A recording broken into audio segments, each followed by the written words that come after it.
આગેવાન છે। Video કોનાથી edit કરાયો તેની પણ તપાસ ચાલી રહી છે। અમદાવાદ સાયબર ક્રાઇમના મતે આરોપીએ એડિટ વિડીયો સોશિયલ મીડિયામાં પોસ્ટ કર્યો હતો। જો કે કોણે એડિટ કર્યું તે અંગે તપાસ ચાલુ છે। તેલંગાણામાં અમિત શાહની સભા હતી અને તેનો નકલી વિડીયો બનાવી વાયરલ કરાયો છે। પોલીસના મતે બંને આરોપીઓના બેકગ્રાઉન્ડ રાજકીય છે। હાલમાં બંને આરોપીઓના ફોન એફએસએલમાં મોકલાયા છે।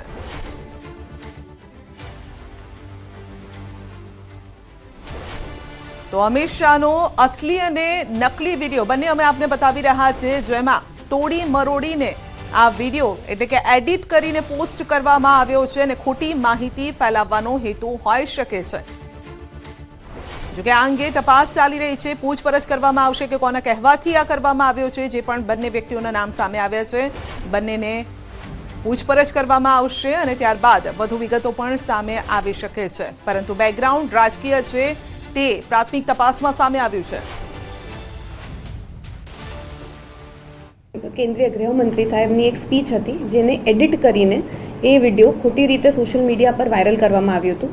એમાં બે પ્રોફાઇલ હોલ્ડર મુખ્ય એક સતીશ વંસોલા કરીને એમના ફેસબુક પ્રોફાઇલથી અને એક પ્રોફાઇલ હોલ્ડર રાકેશભાઈ બારિયા એમને પોતાના ફેસબુક સોશિયલ મીડિયા હેન્ડલથી આ એડિટેડ વિડીયો વાયરલ કર્યો હતો। એડિટેડ વિડીયો એમને પોતાના સોશિયલ મીડિયા હેન્ડલથી પોસ્ટ કર્યો છે।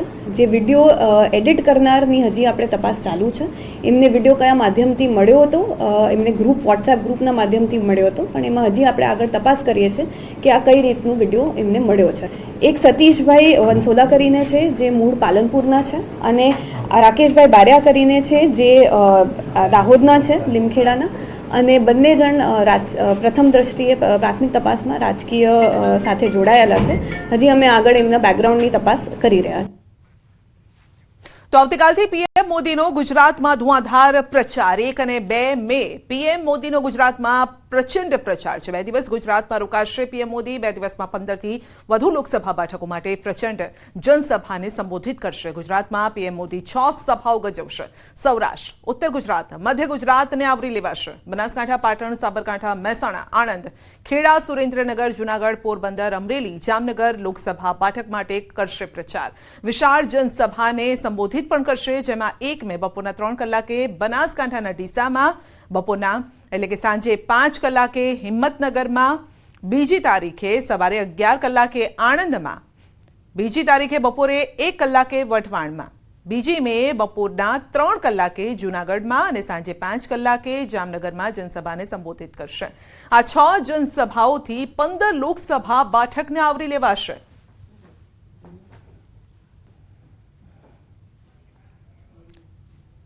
તો 2 દિવસનો ગુજરાત પ્રવાસ પીએમ મોદીનો, પરંતુ 2 દિવસમાં જે 6 જનસભા સંબોધિત કરવા જઈ રહ્યા છે તેનાથી 26માંથી 15 લોકસભા સીટોને આવરી લેશે। ઉત્તરથી લઈ સૌરાષ્ટ્રમાં જે રીતે જનસભાને સંબોધિત કરશે, મધ્ય ગુજરાતમાં પણ તેમની જનસભા છે।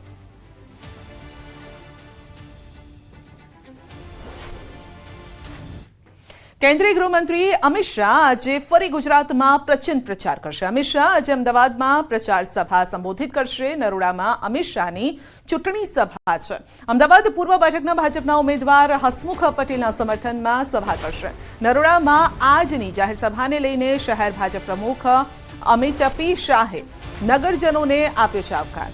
તો 4 મે દમણમાં દિલીપનગર ગ્રાઉન્ડમાં જાહેર સભાને સંબોધશે। દમણ દીવના ભાજપના ઉમેદવાર લાલુભાઈ પટેલના પ્રચાર માટે શાહ સભા કરવાના છે।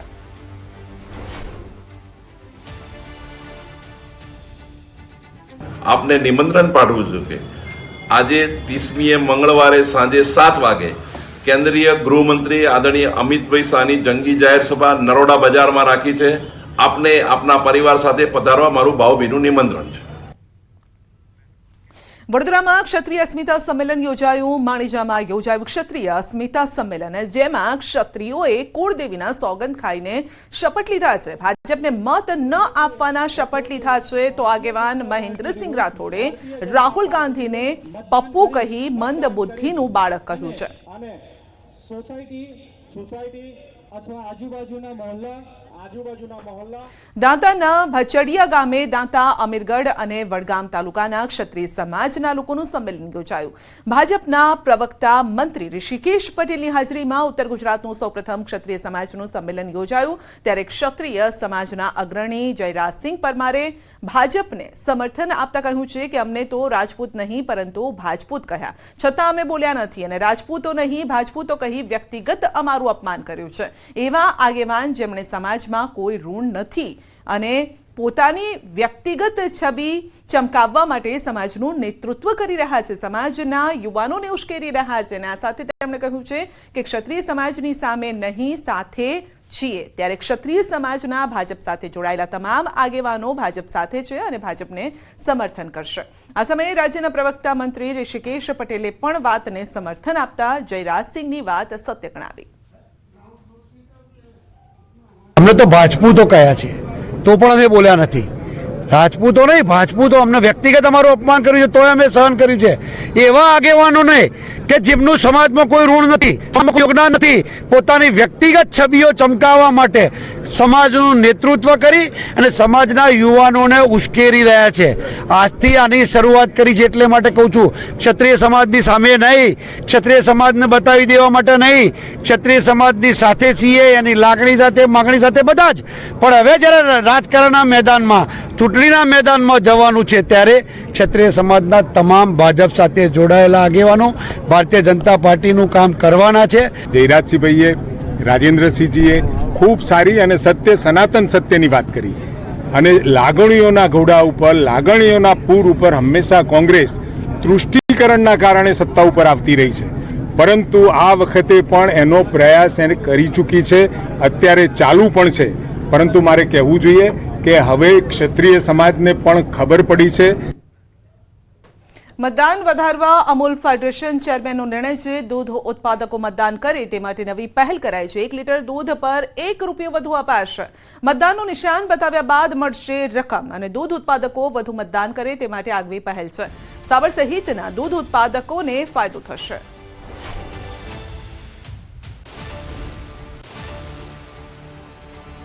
સાતમી તારીખે લોકસભાની ચૂંટણીનું પર્વ ઉજવાઈ રહ્યું છે. એ પ્રસંગે અમારા પશુપાલક મિત્રો મતદાન વધારે કરે તેના માટે જે પશુપાલક છે એ સવારે મતદાન કરી 7 થી 10ના ગાળામાં અને સોજે દૂધ ભરવા ટાઈમ મારા પરિવારે મતદાન કર્યું એ મંડીની અંદર બતાવશે તો 1 લીટરે ₹1 અમે પ્રોત્સાહિત આપવા માટે આગળ વધવાના છીએ દૂધ સંઘ અને ફેડરેશન માટે. આ જાહેરાત સાહેબ સાબર ડેરી પૂરતી કે આખા ફેડરેશન માટે. અમદાવાદના ઓઢવની આદર્શ સ્કૂલની 25% ગ્રાન્ટ કાપવાનો ડીઓ કચેરીનો આદેશ છે. ખોટી રીતે ષડયંત્ર રચી શિક્ષકને કાઢવાનું કૌભાંડ સામે આવ્યું છે. ષડયંત્રની હકીકત બહાર આવતા અમદાવાદ જિલ્લા શિક્ષણ અધિકારીએ સ્કૂલના 4 વર્ગો બંધ કરવાનો પણ આદેશ આપ્યો. સ્કૂલની 100% ગ્રાન્ટ કાપવા અને સ્કૂલનો વહીવટ સરકાર હસ્તક લેવાનો પત્ર કમિશનરને કરાશે. પણ અરજદારની જે રજૂઆત હતી એમાં એ સત્યતા હતી કે એવો